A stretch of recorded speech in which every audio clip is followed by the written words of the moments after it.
Hari ini kita bakal bahas film yang strong banget nih. Judulnya Marlina si pembunuh dalam 4 babak. Film keren karya Mouli Surya, tapi juga penuh pertanyaan soal moral, hukum, dan keadilan. Jadi tuh ini bukan film biasa. Ini tuh kayak film western ala Sumba yang penuh luka, dendam, dan hukum pidana juga. Jadi, Marlina lagi hidup tenang, tiba-tiba datang 7 laki-laki tuh ke rumahnya. Ngaku mau ambil ternak, tapi ternyata mereka mau merampok dan ya, memperkosa si Marlina. Ini nih udah masuk ke pasal 365 KUHP, pencurian dengan kekerasan.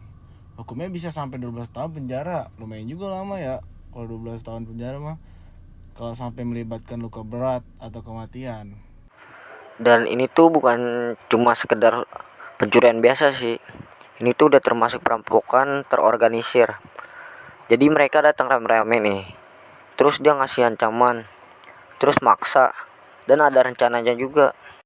Fix banget, unsur pidananya terpenuhi. Udah ada niat kekerasan, ancaman, dan bahkan niat pemerkosaan.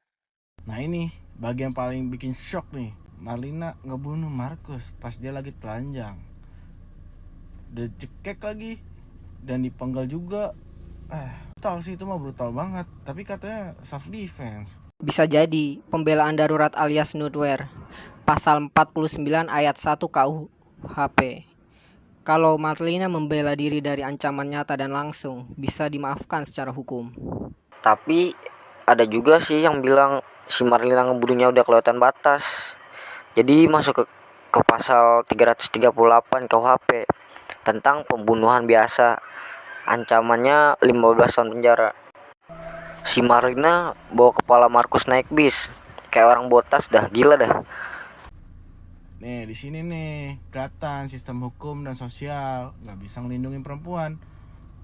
Polisinya aja pada cuek, masyarakat juga pada diem. Secara hukum pidana, pembiaran oleh aparat bisa masuk pasal 421 KUHP. Penyalahgunaan wewenang yang ngerugiin orang lain. Dan secara sosial, ini film itu ngebuktiin banget gimana kadang cewek yang jadi korban malah harus ngelakuin semuanya sendirian. Marlina bawa kepala orang naik bus, tapi nggak ada yang bantu, nggak ada yang peduli. Parah kan? Harusnya kan ada yang nanya, bantuin atau setidaknya kasih perhatian. Akhirnya Marlina nemuin keadilan dengan caranya sendiri. Tapi apakah itu benar? Secara hukum nih Marlina tetap harus diproses. Ya bayangin aja sampai ngepenggal sampai luka berat gitu. Tapi tapinya nih bisa banget dapat keringanan. Gimana coba tuh bisa dapat keringanan?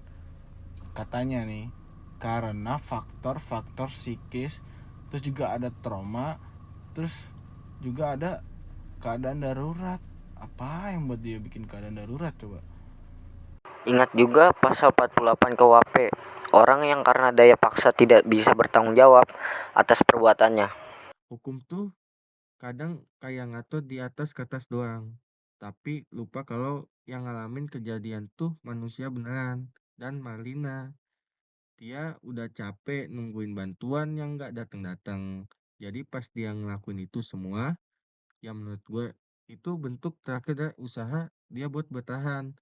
Bukan karena dia bangga atau gimana, tapi karena nggak ada pilihan. Film ini tuh nunjukin gimana rasanya kalau lo harus lawan sendiri semua ketidakadilan ini. Dan kadang satu-satunya cara yang dengan jalan lo sendiri itu pun meskipun gak enak tapi ya gimana lagi.